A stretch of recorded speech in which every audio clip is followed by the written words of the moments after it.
আসসালামু আলাইকুম। সংবাদে আপনাদের সবাইকে স্বাগত জানাচ্ছি। আমি ফিরোজ তোহা। শুরুতেই সংবাদ শিরোনাম।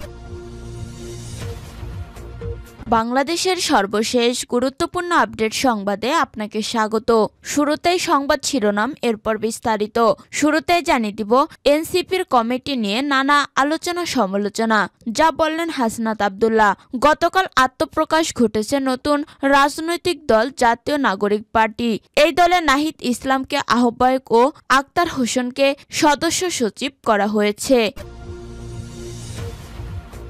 এরপর জানিয়ে দিব ২ মার্চ ভোটার দিবস উদযাপন করবে ইসি, আমন্ত্রণ জানানো হবে সমন্বয়কদের। আগামীকাল রোববার ২ মার্চ জাতীয় ভোটার দিবস উদযাপন করবে নির্বাচন কমিশন ইসি। সারা দেশে নানা কর্মসূচির মধ্য দিয়ে দিবসটি উদযাপিত হবে বলে জানিয়েছে সংস্থাটি। এদিকে রমজান উপলক্ষে ডিবির অল আউট অ্যাকশন শুরু। রেজাউল করিম। পবিত্র রমজান উপলক্ষে অপরাধ নিয়ন্ত্রণে আজ থেকে ঢাকা মহানগর গোয়েন্দা police DB all out action শুরু। এ সময় ডিবি পরিচয় তুলে নিয়ে আসা বা বাসায় তল্লাশি করার চেষ্টা করলে ডিবিকে জানানোর অনুরোধ করেছে সংস্থাটি। এরপর জানিয়ে দিব দলীয় বিবেচনায় কোনো অপরাধীকে ছাড় নয় স্বরাষ্ট্র উপদেষ্টা লেফটেন্যান্ট জেনারেল অবসরপ্রাপ্ত মোহাম্মদ জাহাঙ্গীর আলম চৌধুরী বলেছেন, দলীয় বিবেচনায় কোনো অপরাধীকে ছাড় দেওয়া হবে না। এ সময় চাকরিয়া থানার ওসিকে প্রত্যাহারের নির্দেশ দেন তিনি। এদিকে বগুড়ায় রাতে ঘরে ঢুকে মা মেয়েকে কুপিয়ে হত্যা। বগুড়া সদরের সাবগ্রামে গভীর রাতে ঘরে ঢুকে মা ও মেয়েকে কুপিয়ে হত্যা করেছে এক দুর্বৃত্ত। নিহতরা হলেন মা আনোয়ারা বেগম ৫৮ ও মেয়ে সকিনা বেগম ৩৫। গতকাল রাত ১২:৩০টায় বগুড়া সদরের সাবগ্রাম দক্ষিণপাড়ায় এ ঘটনা ঘটে। এ হত্যাকাণ্ডের জন্য সকিনার দ্বিতীয় স্বামী রুবেল মিয়াকে দায়ী করেছে নিহতদের স্বজনেরা। বগুড়া সদর থানার নারুলি পুলিশ ফাঁড়ির ইনচার্জ নাজমুল হক এই তথ্য নিশ্চিত করেছেন। এবং সর্বশেষ জানিয়ে দিব রাজনীতিতে পরিবর্তন না এলে স্বৈরাচার ফিরে আসবে। বদিউল আলম। নির্বাচন ব্যবস্থা সংস্কার কমিশনের প্রধান বদিউল আলম মজুমদার বলেছেন, রাজনৈতিক অঙ্গনে পরিবর্তন আনতে না পারলে আবারও স্বৈরাচার পদ্ধতি আসবে। শনিবার রাজধানীর মানিক মিয়া অ্যাভিনিউ সুশাসনের জন্য নাগরিকের সুজন মানববন্ধনে তিনি এসব কথা বলেন। প্রিয় দর্শক, এতক্ষণ শুনছিলেন সংবাদ শিরোনাম, এরপর বিস্তারিত। তবে তার আগে বন্ধু জানিয়ে দিন আপনি কোন স্থান থেকে আমাদের সংবাদটি দেখছেন এবং শুনছেন। জানিয়ে দিন এই সংবাদ সম্পর্কে আপনার মূল্যবান মতামত। আর বন্ধু, আপনি যদি আমাদের চ্যানেলে নতুন হয়ে থাকেন তাহলে ভিডিওটি দেখতে দেখতে চ্যানেলটি সাবস্ক্রাইব করে রাখুন, যাতে করে আমাদের পরবর্তী সংবাদগুলো সবার আগে আপনার কাছে পৌঁছে যায়। এবারে বিস্তারিত। এনসিপির কমিটি নিয়ে নানা আলোচনা সমালোচনা, যা বললেন হাসনাত আব্দুল্লাহ। গতকাল আত্মপ্রকাশ ঘটেছে নতুন রাজনৈতিক দল জাতীয় নাগরিক পার্টি। এই দলে নাহিদ ইসলামকে আহ্বায়ক ও আক্তার হোসেনকে সদস্য সচিব করা হয়েছে। দলটির দক্ষিণ অঞ্চলের মুখ্য সংগঠক হিসেবে দায়িত্ব পেয়েছেন হাসনাত আব্দুল্লাহ। শুক্রবার রাজধানীর মানিক মিয়া অ্যাভিনিউতে দলের আত্মপ্রকাশ অনুষ্ঠান হয়। অনুষ্ঠান শেষে জাতীয় নাগরিক পার্টির আহ্বায়ক কমিটির তালিকা প্রকাশ করা হয়। কমিটিটির তালিকা প্রকাশ করার পর থেকেই সামাজিক যোগাযোগ মাধ্যমে নানা আলোচনা সমালোচনা চলছে।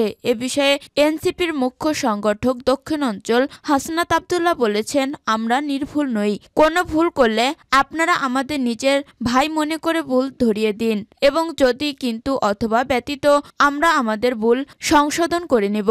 শনিবার ১ মার্চ সামাজিক যোগাযোগ মাধ্যমে ফেসবুকে বেলা ১১:৪১ একটি পোস্টের মাধ্যমে এইসব কথা বলেন তিনি। পোস্টে তিনি আরো লেখেন, রাজনীতির আগেও আমার পরিচয়, আমি একজন মুসলমান।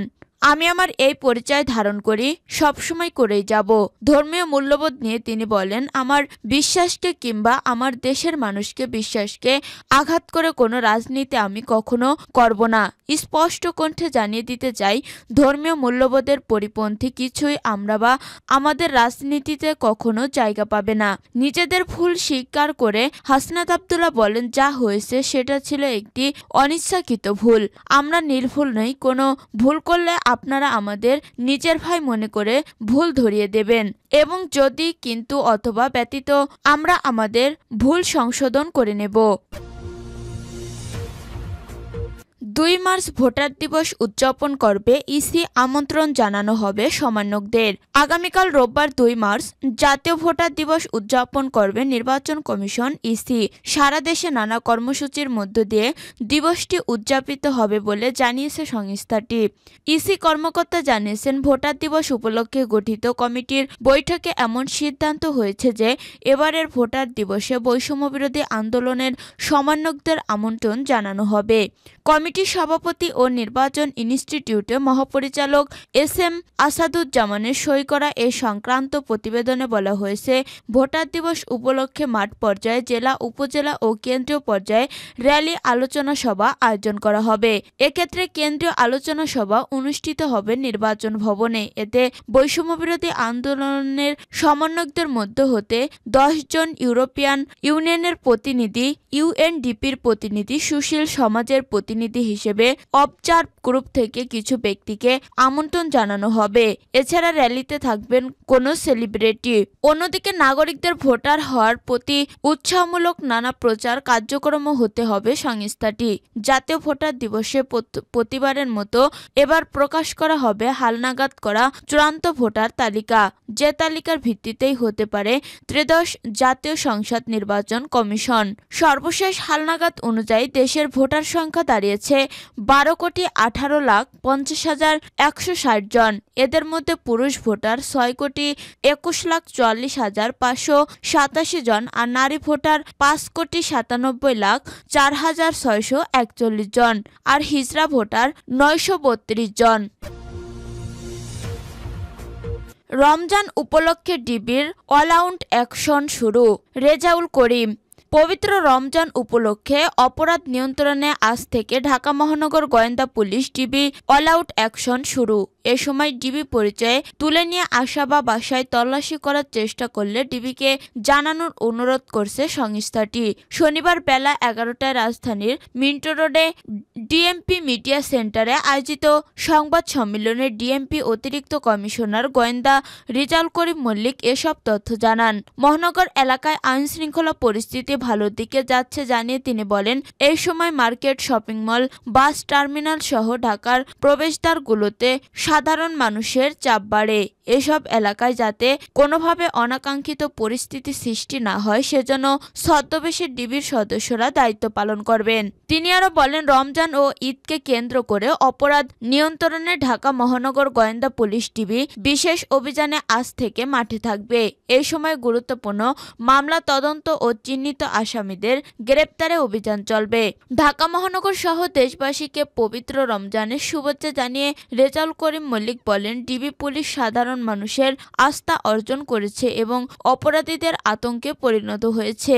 ডিবির গোয়েন্দা তথ্য বলেছে, অপরাধীদের মধ্যে একটি বড় অংশই 15 থেকে 30 বছর বয়সী। পতিত সরকারের কিছু লোকজন কিশোর গ্যাং সদস্যদের এই দিয়ে আইনশৃঙ্খলা পরিস্থিতি উত্তপ্ত করার চেষ্টা করছেন বলেও তথ্য রয়েছে। সংবাদ সম্মেলনে উপস্থিত ছিলেন ডিএমপি যুগ্ম কমিশনার ডিবি দক্ষিণ মোহাম্মদ নাসিরুল ইসলাম, ডিএমপি যুগ্ম কমিশনার ডিবি উত্তর মোহাম্মদ রবিউল হোসেন ভূঁইয়া, ডিএমপি যুগ্ম commissioner cyber security Syed Harunur Rashid ও ডিএমপির মুখপাত্র উপ কমিশনার মোহাম্মদ তালেবুর রহমান। দলীয় বিবেচনায় কোনো অপরাধীকে ছাড় নয়, স্বরাষ্ট্র উপদেষ্টা।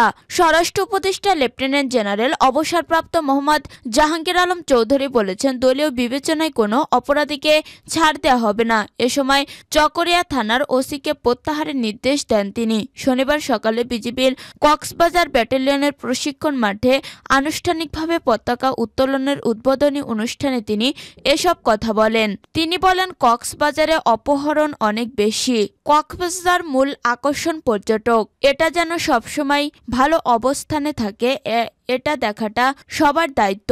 অপহরণের সঙ্গে কারা জড়িত সেটি আপনারা জানেন। কক্সবাজারে অফিসিয়ালি 12 লাখ রোহিঙ্গাকে আশ্রয় দেওয়া হয়েছে, কিন্তু তাদের সংখ্যা আরও বেশি।